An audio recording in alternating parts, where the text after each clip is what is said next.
Hey, everybody, welcome back to the Thinking Crypto channel, your home for crypto news and interviews. I've got big news for you. We're going to talk about big XRP news, where XRP is being adopted in Asia by a payments provider. We also have lawsuit news around Ripple, where the deadline for discovery has been pushed back, which is not so great news. I want to share my thoughts on that. We're also going to talk about a firefighter's pension that has bought Bitcoin and crypto. Bitcoin ATMs are being rolled out in Walmart. We have Newt Gingrich. So he's a former politician who said central banks will put Bitcoin in their balance sheet. Very bullish news. Also, FTX Exchange has raised $450 million. I want to share with you who the investors were. We're going to break it all down. Before we do, please go ahead and hit the thumbs up button, leave a comment below, and hit the subscribe button if you're new here. It helps support the channel and it doesn't cost you anything. Guys, this video is brought to you by OKCoin Crypto Exchange, where you can buy, sell, and trade your favorite cryptocurrencies, and you don't have to pay high fees. OKCoin charges low fees. You can also stake your crypto and keep 100% of the rewards. You don't have to pay any fees. And in fact, there's a great promotion happening with OKCoin right now, where you can buy $30 of their new listed token called Lunar and get $50. So remember my video about making money in the crypto market? I participate in promotions like this. If I pay and I'm getting free money in return, I'm all about that. I hodl it or I sell it. You guys can watch that video about how I use these respective strategies and these promotions to make more money in the crypto market. So be sure to sign up, link in the description. All right, let's take a look at the market here. Bitcoin had a pullback. And of course, the alts are not going to do anything because the alts are following Bitcoin's move. Well, here's my Bitcoin weekly chart. Remember what I was telling you guys? We go to 66 to 68K, then we pull back. It looks like it's happening sooner than expected, but it's on track as to what I've been showing with you guys. I've been showing this chart on a daily basis for 3 months. And here we see the pattern playing out. Nothing goes up in a straight line. We're going to build support levels by pulling back. So how far back we go, I'm not sure. I have it here as like, 58,000 or so, maybe in that range. No one can tell exactly. I always give ranges, right? So it could be like the 58 to 56,000, 56 to 58,000 range that we build support levels on, then bounce our way back up to new all-time highs. That's personally how I'm seeing the market play out. I could be wrong, so I want to make sure I let you guys know about that. But macro level, zooming out, we are on track. Look at this macro level chart from TechDev. He says, another indicator with a perfect track record calling Bitcoin tops. The 2-week Vortex indicator, VI, identifies trend reversals. Mid-cycle peak and top always marked by red line with dip into the green zone, which starts at 0.55, currently at 0.94, nowhere near the top. So if you look at the previous cycles and you use these Fibonacci models and so forth, and obviously here we're looking at the Vortex indicator, we see that we've just hit the mid-cycle top and we have not hit the blow-off top. So you want to use the data, not your feelings or emotions or wishful thinking. What has happened historically? How are we trending? Is it similar to what happened historically? And yes, it is. And I think Bitcoin can go past 6 figures. That's not a guarantee. I want to make sure that's clear, guys. I have skin in the game. I'm holding crypto. I want Bitcoin to go over 6 figures, but it may not happen. Do I think there's a stronger possibility of it happening versus not happening? Yes, because we are in a bull market cycle. We're seeing adoption on all fronts, and I've got the adoption news to share with you guys. All right, first, let's talk about XRP. So Tranglo, which is a partner of Ripple, they are a payment provider. They said here, in just 6 months, Tranglo has successfully unified the often fragmented payment landscape in Asia Pacific through RippleNet and ODL. Now, for those of you who are educated about Ripple's products, ODL leverages XRP. And this article here expands on that, saying Ripple's expands cross-border payments using XRP with Tranglo in Asia, AI or Ansari Exchange in the Middle East. So I think I've said it many times, the United States itself doesn't need or have a currency transfer issue. Would banks in the United States benefit from using XRP? Of course, but it's more of a problem globally in different Asian markets because there's so many currencies, right? You have so many currencies to interact with, and the reason why the U.S. banks, while they can still use XRP, don't have as much friction is because the U.S. is the world reserves currency, right? So almost every country will switch to the world reserve US dollar. So this is pretty cool. So fast facts, Ripple and Tranglo, a Malaysia-based cross-border payments provider, today announced that Tranglo has launched the first live on-demand liquidity service on RippleNet, Ripple's global payments network for financial institutions. This is in the Philippines with plans for more remittance corridors in the coming months. That's exciting. Ripple's ODL service uses XRP for liquidity during cross-border transactions.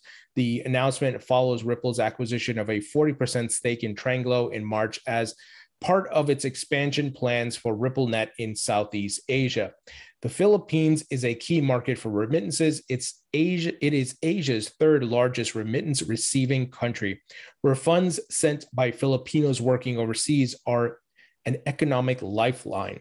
Personal remittances received in the Philippines accounted for 9.7% of the country's GDP in 2020, according to World Bank data. So this is awesome, guys. You have XRP being leveraged by payment companies and obviously banks and so forth. And obviously with this dumb lawsuit from the SEC in the United States, none of the banks or payment providers here can use XRP. So we're waiting for this lawsuit to be wrapped up. And obviously at large, we need Ripple to win to have the clarity for the rest of the market. Well, here's what's going on. So Judge Sarah Netburn granted the SEC the the expert discovery deadline to January 14th, 2022, Jeremy Hogan, attorney Jeremy Hogan said, well, that is no bueno. Judge argues that the additional time will not affect the schedule to resolve the case, but I don't see how that is possible. It has to affect the schedule for briefing summary judgment.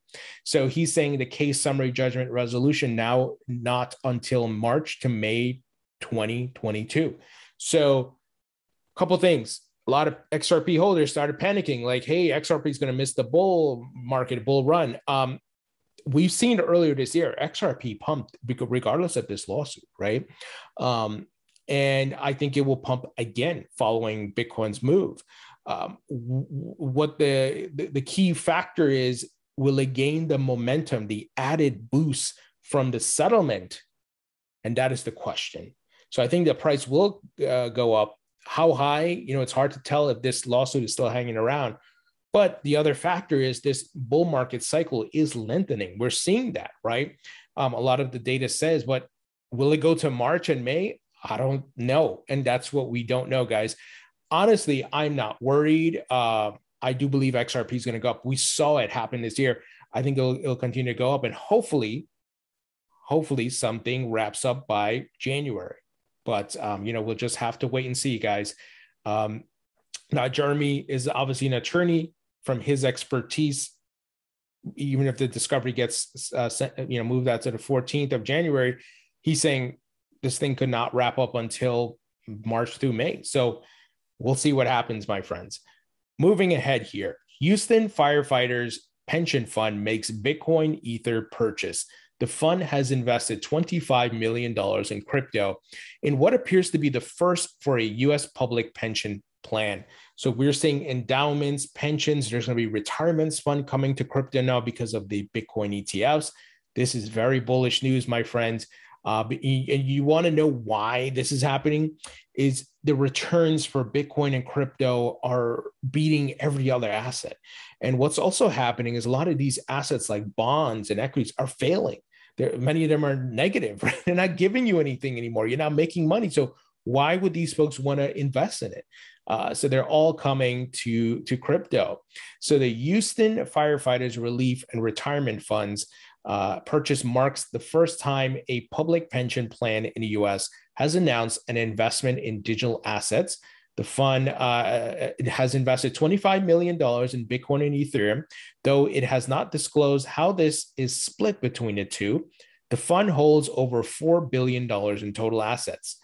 So imagine as the price keeps going up, they're going to put more money into crypto because, like I said, if what the case was, gold and bonds and so forth were performing, on par with crypto or even half of what crypto is doing, they probably wouldn't really put that much money into crypto. But looking at the real world problems that we're seeing, these other asset classes are failing. These financial products are failing, guys. So they're coming to crypto. Now, check this out. The investment was made via Bitcoin investment firm NYDIG or NYDIG. What have I been saying for months? Keep an eye on that name. When I read up who is behind this, Ben Lawsky and a bunch of Wall Street firms. So they're making big moves, guys. They're making big moves. And I'm watching them closely. They got a lot up their sleeve, guys. And we're going to see a lot of adoption and investments coming from their end of things. Now, all politics aside, this is not a political news item, but rather the change in mentality, the tide that is shifting. Former House Speaker Newt Gingrich says central banks will hold Bitcoin as a reserve against inflation. I absolutely believe that. Will the United States be the first to do that? No, I think other countries around the world, which have a lot of currency issues and inflation's hitting them hard. You saw like El Salvador adopt Bitcoin as legal tender. It is not far-fetched to think that central banks would adopt Bitcoin because we're seeing Paul Tudor Jones come out and say, hey, I prefer Bitcoin over gold. Right now, a lot of central banks hold gold. It's going to be very easy for them to add Bitcoin, guys. And I think this is one of the things that was going to drive Bitcoin's price to unbelievable prices. And I'm not talking about tomorrow or next year. I'm talking like years from now. Like there's talks of $1 million Bitcoin price. How does Bitcoin get to 1 million? Central banks adopt it. It's going to be easy to get to 1 million, right? With the limited supply. So we're seeing just politicians, CEOs, Wall Streeters, investment bankers, everybody is jumping on board. I hope you see what's happening here, guys. Now, speaking of big money and banks and so forth, Kevin O'Leary, Mr. Wonderful from Shark Tank, here's what he talked about. And he was on Anthony Pompliano's YouTube channel today. And he said, essentially billionaire funds in the Middle East are just thinking about Bitcoin. They are now like exploring, a lot of funds around the world, and especially in the Middle East. There's a lot of oil money there, my friends. And I think a lot of that money is going to start coming into crypto. There's like a global awakening happening. And I believe what I heard, or at least a segment that I caught, he talked about he's going to be speaking, I believe, in the Middle East to some of these people. So guys, so much money is coming into this market. Book it. All right, check this out. Walmart has quietly begun hosting Bitcoin ATMs. The retail giant is offering Bitcoin through 200 of its Coinstar kiosks in a tie-up with crypto ATM firm CoinMe. We made sure it's real. Wow. Now, I had covered this news about Coinstar. They had integrated Bitcoin, I think it was earlier this year or last year, and I went to a local grocery store and I went on there, the kiosks, and tried it out, and it's legit. Now, I know some of you are going to have the knee-jerk reaction like, dude, who the hell is going to buy Bitcoin from a ATM machine or a Coinstar machine? Well, you have to expand beyond your own horizons. There's going to be a segment of the population, a demographic that's going to do that. You people who trust Coinstar and ATMs and so on, they're going to do it, guys. Not everybody's sophisticated enough to go in an exchange, do KYC and all that, and then use a hardware wallet and so forth. There's different segments of the population, different ages, different background. There's going to be people who just go and buy $100 of Bitcoin from the ATM. And these are the on and off ramps that are being built to serve every segment of the population. This is where you got to think macro level, right? Not just your life, not just your perspective, not just where you live, not just your status, whatever it is, right? But the people in different income classes, right? Let's be real, different backgrounds, and for whatever reason, they don't trust this or whatever, but they do trust other things. you got to think about this. And that's why these on and off ramps are being built. And Walmart, the foot traffic that Walmart has, it's crazy. So Walmart, the world's largest company by revenue, is letting customers buy Bitcoin at dozens of its US stores. Shoppers can purchase the cryptocurrency at Coinstar machines inside the retailers' cavernous big box stores. A CoinDesk editor verified that the service works, buying a small amount of Bitcoin at a Pennsylvania Walmart on October 12th. Here it says Coinstar, in partnership with CoinMe, has launched a pilot that allows its customers to use cash to purchase Bitcoin. Walmart Communications Director Molly Blakeman told CoinDesk via email. There are 200 Coinstar kiosks located inside Walmart stores across the United States that are part of this pilot. Guys, more of this to come. More of this to come. As this asset class grows, the mass marketing starts, and the FOMO starts, and Bitcoin and crypto become a normal asset class, right? There's still some pushback right now, but eventually it's going to get to that tipping point of people are not even going to think twice. They're just going to be, yeah, I want to invest in crypto.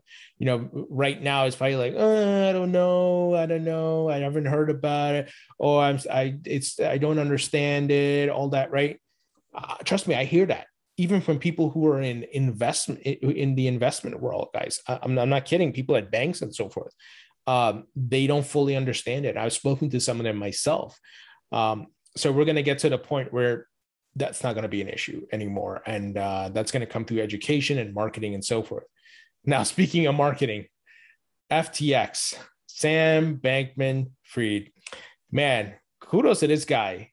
The FTX just raised $420 million in funding, backed by 69 investors.